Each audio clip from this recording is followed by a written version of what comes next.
네, 안녕하십니까. 보세사 기출문제 이어서 13번 문제를 좀 보겠습니다. 네, 다음 보기 중 괄호 안에 들어갈 단어 또는 숫자가 순서대로 맞는 것은 이라고 나와 있는데 되게 중요한 문제입니다. 그리고 우리 시험에서 흔히 잘 나올 수 있는 숫자 문제이기도 하고요. 먼저 여기서 나오는 건 기본적으로 베이스가 요거 먼저 가져갈게요. 첫 번째가 관세징수권 소멸시효. 관세징수권, 네, 소멸시효라는 개념이고요. 그 다음에 이제 두 번째는 여기 내용에도 나와 있지만, 환급금, 환급금, 환급청구권. 네, 요거 이제 환급청구권. 청구권, 요것도 이제 소멸시효. 환급청구권 소멸시효라고 하는데, 먼저 관세를 징수할 수 있는 권리, 관세를 징수할 수 있는 권리는 실제적으로 제한이 되어 있습니다. 평생토록 관세를 징수할 수는 없는 노릇이에요.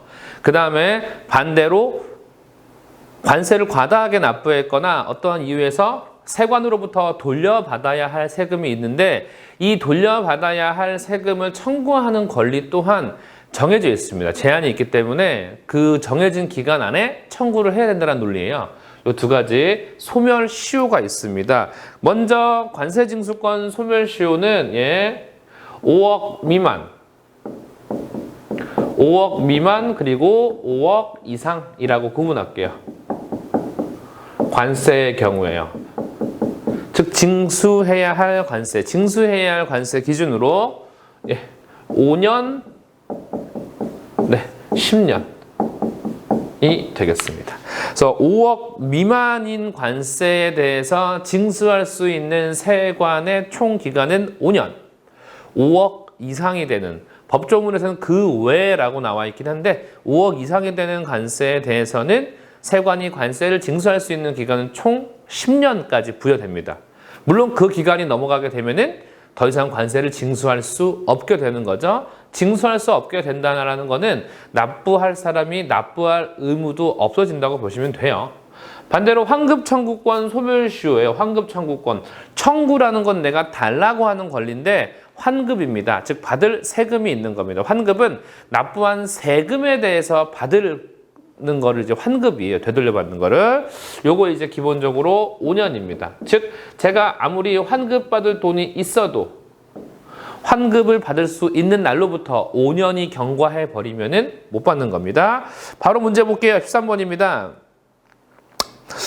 관세 징수권은 이를 행사할 수 있는 날부터 5억 미만의 관세에 대해서 괄호에 나왔죠. 5년입니다. 정답은 2번, 4번, 5번 중에 갈릴 것 같고요. 1번, 3번 틀렸습니다. 5년간 행사하지 아니하면 소멸시효가 완성됩니다. 소멸시효가 완성된다는 거는 이제 더 이상 징수할 수 없게 된다, 이 뜻입니다. 납세자의 과언합금, 기타 관세 환급 청구권은 이를 행사할 수 있는 날로부터, 관세의 환급 청구권은요, 세관이 어떤 행사하는 게 아니라 환급 받을 사람, 이미 관세를 납부한 사람이, 납부한 게 있으니까 환급도 발생할 수 있겠죠?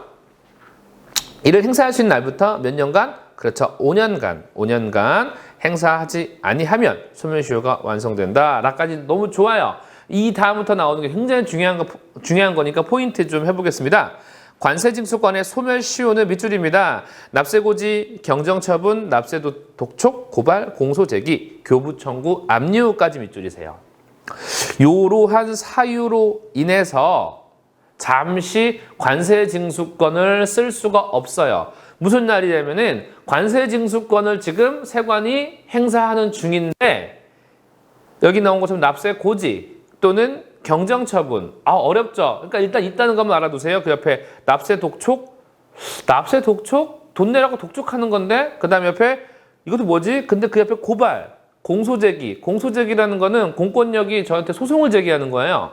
즉 고발이라고 해볼게요. 제가 지금 세금을 안 냈습니다. 근데 5년 동안은 세관이 저한테 세금을 뜯어갈 수 있어요. 가져갈 수 있어요.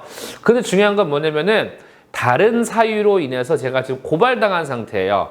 고발당한 상태라 지금 그 일도 해결을 해야 돼요. 그런데 동시에 성립할 수 없다라는 겁니다. 제가 지금 다른 업무로, 다른 일로 또는 이와 유사한 일로 고발을 당한 상태예요. 그러면 이 문제도 지금 얽혀있기 때문에 실제로 관세징수권은 잠시 멈춰집니다. 잠시 멈춰집니다.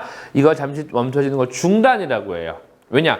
이 일이 일단 해결되면은 이 일이 현재 징수되어 있는 관세와 또 연관이 돼 있을 수도 있는 노릇이기 때문이죠. 근데 교부 청구, 압류, 물론 우리 시험이 납세 고지가 뭐고 경정 처분이 뭐고 납세 독촉이 뭐고 심지어 무슨 뭐 교부 청구가 뭔지 압류가 뭔지 요 자체만으로 묻는 시험은 아니니까 하나하나 단어에 대한 의미까지 공부하실 필요는 전혀 없습니다. 압류로 인하여 중단되고요. 관세 분할 납부 기간, 징수유예 기간, 체납 처분 유예 기간, 관세 분할 납부 기간 밑줄입니다. 분할 납부라는 건 여러분 모르시는 분은 없을 거예요. 납부를 분할, 나눠서 내게 해준다. 할부를 끊어준다. 이 얘기인데 아시겠지만 이렇게 분할해서 납부하겠다는 뜻은 적어도 세금은 떼먹지 않겠다. 어떻게든 내가 내보려고 노력을 하겠다. 이런 의지로 보기 때문에 그때는 잠시 분할 납부하는 기간 동안 성실히 이행한다는 전제 조건으로 관세징수권을 잠시 정지시켜요. 네. 왜냐? 분할 납부하겠다니까 기다려주는 거예요. 그때 동안은 징수권 행사 안 하고 일단 기다려줍니다. 납부하겠다니까 기다려줍니다. 그와 비슷한 걸로 징수유예, 세금을 징수하는 거 유예, 잠시 미루어준다. 체납처분, 유예기간, 체납처분이라는 거는 체납된 세금을 그 사람의 어떤 물적 자산을 처분하여서 충당한다는 개념인데 이런 체납처분 유예기간이라는 거는 어찌됐건 저찌됐건 세금을 징수하기 위한 또 다른 수단이기 때문에 관세징수권이라는 거 잠시 멈춰준다고 보시면 될 것 같고요. 사해행위, 취소소송기간. 사해행위라는 거는 좀 전에 말씀드렸던 것처럼 제가 세금을 내지 않으면은 저의 물적 자산 같은 것들을 이제 뭐 압류를 들어올 수 있는데 제가 재빨리 다른 사람 명의로 옮겨 놓을 수가 있어요. 그러면은 그거는 저의 재산이 명의상 제 재산이 아니기 때문에 압류하거나 가져갈 수 없습니다. 근데 이러한 행위는 잘못된 거잖아요. 의도적으로 제가 일단은 저 살자고 세금은 안 내면서 제 물건 빨리 다른 명의로 돌리는 거잖아요. 이걸 사해행위라고 해요. 사해행위. 예. 사가지 없는 행위. 그래서 이제 취소소송 기간 중에는 정지된다. 반면에 납세자의 환급 청구권의 행사로 인하여 중단된다. 가볍게 넘어가 주시고요. 시험에 안 나옵니다. 따라서 정답은 5번입니다. 그래서 납세고지, 경정처분, 납세 독촉, 고발. 고발이란 단어가 나온다면 중단. 그 다음에 분할 납부란 말이 나온다면 정지. 그렇게만 기억해 주세요. 답은 5번입니다. 앞으로 몇 년 동안 기출 푸실 거면 자주 나오니까 숫자와 정지, 중단 개념만 가져가 주시면 됩니다. 14번째 문제 보겠습니다. 14번 문제 그렇게 어렵지는 않은 문제인데 같이 볼게요 한번. 관세법상 수출입 금지 물품, 수출입 금지라는 말의 동그라미입니다. 해당되지 아니하는 거. 사실 이 문제는 법조문에 쾅 하고 박혀 있는 문제예요. 그래서 없는 말이 있는데 5번 의료용 마약 요거 틀렸습니다. 실제로 의료용 마약은 마약이긴 마약인데 의료용으로 쓴다라는 겁니다. 뭐 수술할 때나 마취할 때나 어떤 연구할 때 쓸 수 있는 건데 이런 거는 뭐 여러 가지가 있지만 흔히 말하는 뭐 우리 의료와 관련된 건 보건복지부 장관의 뭐 승인이나 뭐 허가 이런 것들을 즉 요건 구비 시 당연히 가능한 것들이에요. 그래서 5번은 실제로 수출입 금지 물품에 안 나와 있고요. 근데 여러분 잘 보시면은 4번에 화폐, 채권, 기타, 유가증권까지만 끊을게요. 실질적으로 화폐, 채권, 기타, 유가증권은 뭐 수출입 금지까지는 아니에요. 하지만 이것들의 뭐죠?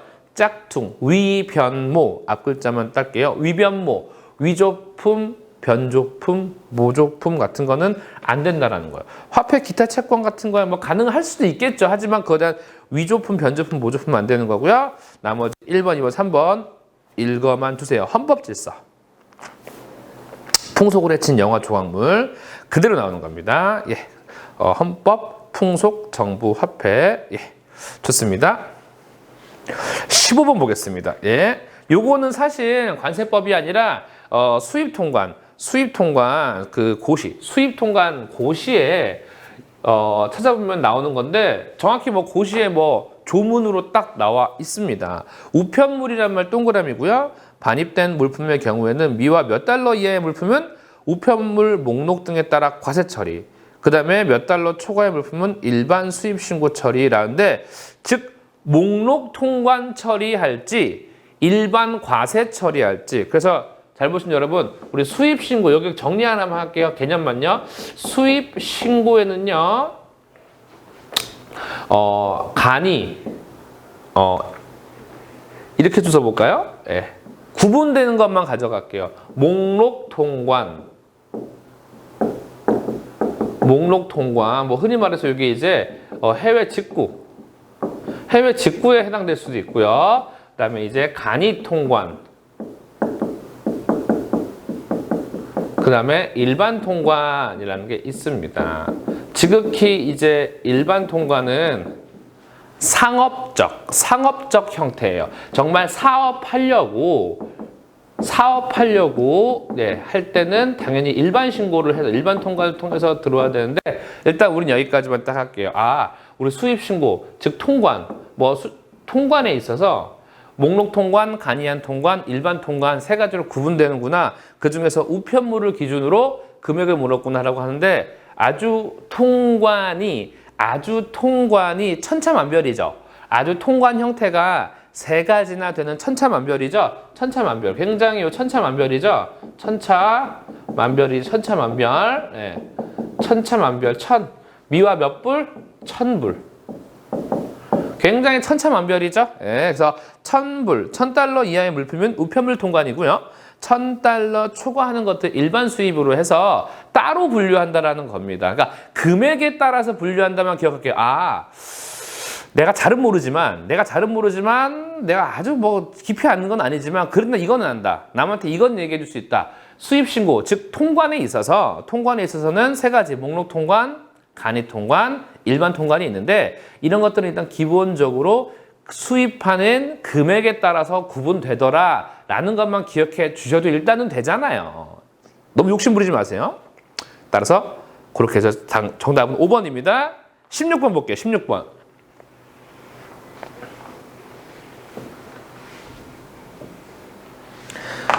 특정 물품 통관 절차. 특정 물품이란 말의 동그라미입니다.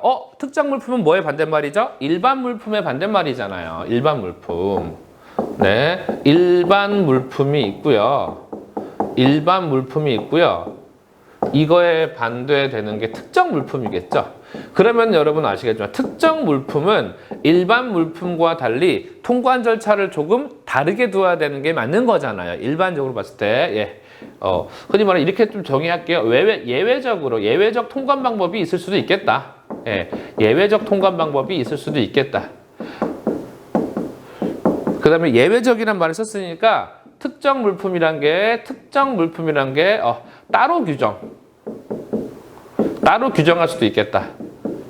어떤 대상에 따라, 대상별로 따로 규정할 수도 있겠다. 예. 이렇게 우리가 유추할 수는 있는 거잖아요.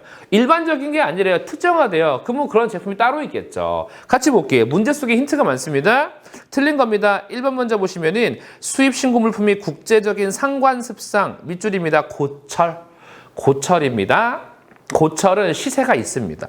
고철로서 거래된 것을 고철 이외의 다른 용도에 사용될 가능성이 있는 경우에는 고철화 작업을 완료한 후 통관을 허용한다.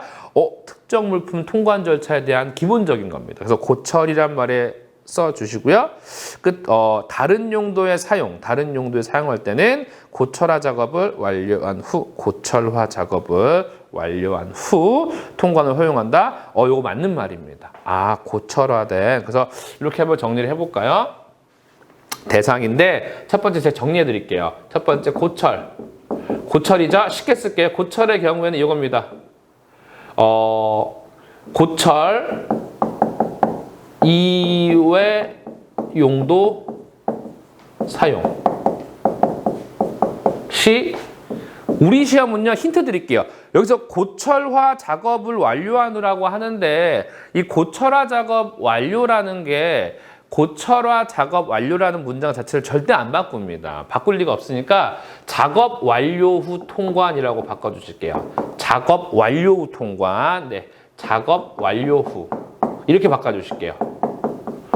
그러니까 최대한 개념 이해를 위해서 좀 내용을 줄이는 겁니다. 어차피 고철화 작업이라는 말은 바꿀 수가 없어요. 그걸 바꾸면은 뭐 문장 성립 자체가 안 되고 문장이 이상해집니다. 그래서 결론, 고철을 수입할 때 그 포인트는 뭔 거예요? 고철 이외에 다른 용도로 사용할 가능성이 있는 경우가 이게 포인트인 거예요. 고철 이외의 용도로 사용할 때는 반드시 고철화 작업을 완료한다.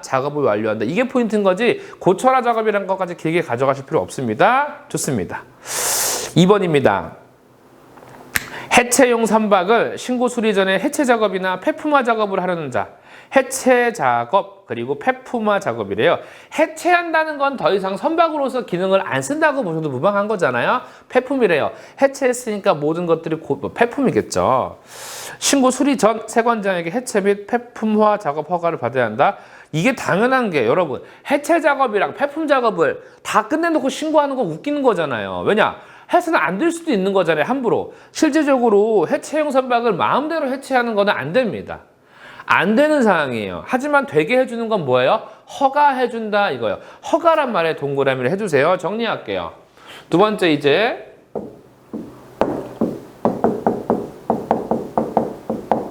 해체용 선박이죠? 해체용 선박이란 키워드는 이렇게 정리하실게요. 세관장 그냥 줄여 쓰겠습니다. 세라고요. 세 할게요. 세관장 허가.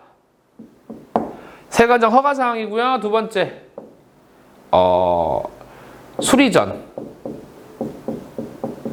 수리전인가요? 신고전인가요? 요거요? 예, 요거 신고 수리전. 신고 수리전인데 수리전이라 할게요. 수리전. 결론. 해체용 선박은요. 수리 전에 허가를 받아야 한다. 수리 전에 허가를 받아야 한다라고 좀 기억을 해주실게요. 수리 전에 허가. 그래서 이 지문의 포인트는 수리 전이란 말이 포인트고요. 허가가 포인트입니다. 정말 하나 더 포인트 잡을 건 뭐 잡아야 돼요? 세관장. 예. 그래서 대부분 이 보세사 통관 단계에서 진행되는 것들은 관세청장보다는 세관장이 많습니다. 3번 틀렸습니다. 예, 3번 틀렸습니다. 공동어업 사업에 의하여 반입되는 수산물. 수산물이라는 말의 동그라미, 수산물 통관 굉장히 많이 하죠. 수산물에 대한 관세는 물품을 최초 구입할 때의 성질과 수량에 의하여 부과한다. 일단 여러분 정리하자면요. 우리 관세 부과가 좀 적어주세요. 첫 번째 성질, 두 번째 수량에 따라서 부과하는 게 맞아요. 부과하는 게 맞습니다. 여기 맞아요. 성질과 수량에 따라 부과하는 게 맞는데 중요한 거는 뭐 어떨 때 어떤 타이밍에 성질과 수량에 따라 부과하는 거예요? 그렇죠. 수입 신고 당시. 수입 신고 당시. 모든 기준은 수입 신고 당시예요. 수입 신고 당시에 성질과 수량에 따라 관세를 부과하는 겁니다. 수입 신고할 당시에 그러니까 맨 처음 창고에 물건을 반입시켰는데 물건이 100% 말짱해요. 그런데 수입 신고할 때 보니까 10개를 누가 세벼갔어요. 그래서 100개 중에 10개 세벼가서 90개 남았습니다. 그러면 그 90개에 대해서만 관세를 부과하는 거예요. 왜냐? 아니 어차피 90개만 국내 들어올 거니까. 네, 물론 그 10개는 아니 이거 아닙니다. 이거 성질에 따라 부과하는 거 그건 파손으로 할게요. 네, 파손으로 할게요. 물론 훔쳐간 10개에 대해서도 관세 부과합니다. 이건 정정하겠습니다. 훔쳐간 10개에 대해서도 관세 부과합니다. 네. 물론 그러니까 즉 신고할 당시에는 10개 훔쳐갔으니까 90개를 신고하는 건 맞는데 실제로 도난당한 물품에 대해서 관세를 부과한다는 거 기억해 주시고요. 일단 요건 그건 좀 머리 떠진 거고 결국 3번은요. 수산물에 대한 관세는 물품을 최초 구입할 때가 아니고요. 수입 신고할 때 수입 신고할 때 수입 신고 당시에 성질과 수량에 의해 부과한다. 요 수입 신고 당시라고 고쳐주세요. 요거 맞는 말입니다. 네. 4번과 5번 맞는 말입니다. 4번은 한번 읽어만 주세요. 뭐 기본적인 절차입니다. 세관장에게 수입 신고한다는 거, 신고 수리 받아야 한다는 거. 근데 뭐 어떤 걸요? 선박과 항공기를 수입하는 경우 특정 물품이죠. 예. 최초 입방한 때 크게 어려움 없는데 5번은 별표 하나 할게요. 5번 문제는 보시면은 고철, 한약재 등 특정 물품은 통관지를 제한할 수 있다. 여러분 아시겠지만 고철은 돈이 되는 거예요. 그러니 여러 군데에서 고철을 그냥 수입하기로 냅두면은 그 장소를 제한하지 않으면은 도난 사건이 매우 많이 발생합니다. 무슨 얘기냐면 고철을 훔쳐서 팔 수가 있어요. 작물로서. 따라서 애초에 고철 그 다음에 한약재 같은 건 사실 좋은 것도 수입이 많이 되지만 독성이 있는 검증이 안 된 안 좋은 것들도 수입이 많이 돼서 무분별하게 유통됐다가는 큰일 납니다. 따라서 고철과 한약재는 대표적으로 수입되는 통관 절차를 진행하는 장소를 제한합니다. 실제로 제한하기 때문에 맞는 말입니다. 그래서 그렇게 봐주시면 될 것 같습니다. 네. 이제 잘 보시면은 16번에 그렇게 답 3번이고요. 17번 문제를 좀 볼까요? 17번 문제. 네. 수출 통관 절차에 따른 설명으로 틀린 것은 수출 통관 절차래요. 이제 그러니까 계속 수입 받다가 수출 보는데 일단 여러분 수출 통관 절차랑 수입 통관 절차를 비교했을 때 어떤 것이 더 간소할까요? 그렇죠. 수출 통관이 더 간소합니다. 수출 통관이야 어차피 대한민국은 나가는 물건이니까 반대로 수입하는 나라에서 깐깐하게 볼 거예요. 반대로 우리나라로 수입되는 물품은 굉장히 깐깐하게 봅니다. 따라서 수출 통관 절차는 많이 간소하다. 수출 통관 절차 17번 문제 적어두세요. 간소한 절차라고 적어두세요. 간소한 절차라고. 그리고 바로 문제 볼게요. 1번 수출 신고를 하고자 하는 물품은 보세구역에 반입하여야 한다. 우리 하여야 한다란 말에 좀 밑줄 할게요. 하여야 한다. 하여야 한다란 말을 좀 밑줄을 해볼게요. 이 하여야 한다라는 말은요. 적어주세요. 절대적 의무를 말해요. 절대적 의무. 반드시 그렇게 해라 이겁니다. 절대적 의무.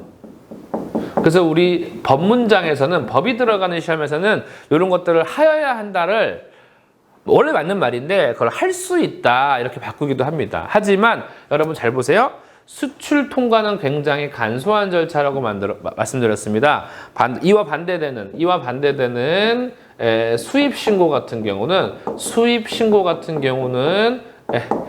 말 그대로 엄격합니다. 굉장히 요건도 따져야 되고 그런 절차가 까다롭습니다. 그래서 흔히 말하는 엄격한 절차예요. 완전 반대되는 거죠. 엄격한 절차인데 이 엄격한 절차 중에서 대표적인 게 뭐가 있냐면은 이겠습니다. 바로 기본적으로 수입 신고, 즉 수입 물품은요. 보세구역에 반입을 해야 돼요. 보세구역에 반입. 왜요? 아니 왜 반입하는데요? 그렇죠. 관리 감독을 위해서. 관리 감독 그리고 통제를 하기 위해서. 왜냐? 요거 훔쳐가 버린 바로 밀수. 예. 밀수를 방지하기 위해서죠. 밀수를 방지하기 위해서. 이런 것들을 방지하기 위해서 실제로 수입한 물품은 철저하게 관리 들어갑니다. 세관에서 관리합니다. 하지만 수출 물품의 경우 요거 이제 간소한 절차에 언급한 수출 물품의 경우에는요. 적어주세요. 보세구역 반입 의무가 없습니다. 네. 요 보세구역 반입 의무 없습니다. 따라서 1번 반입하여야 한다. 틀렸습니다. 차라리 이 문장은 뭐가 맞냐면요. 수입 물품이겠죠. 수입 물품의 경우에는 반드시 보세구역에 반입하는 게 맞습니다. 네. 나머지 2번, 3번, 4번, 5번 잘 보시면은 네, 딱히 별거 없습니다. 별거 없는데 4번만 체크할게요. 물품 검사의 종류에는 수출 신고지 검사와 적재지 검사라고 해서 수출 신고지 검사에다가는 뭐 일반적으로 수출 신고하는 곳은 사무실이나 공장이 될 때 공장이겠죠. 그다음에 적재지 검사는 항만에 와서 검사를 하는 건데 이 또한 절차는 그렇게 까다롭지는 않습니다. 네, 그래서 나머지 문장은 여러분들이 가볍게 읽어만 주시면 큰 문제는 없을 것 같습니다. 네, 여기까지 풀어봤고요. 영상 멈춰주시고 필요하신 분요 꼭 작성을 좀 해주시면 될 것 같습니다. 네, 18번부터는 다음 영상에 이어서 찍겠습니다. 네, 여러분 고맙습니다.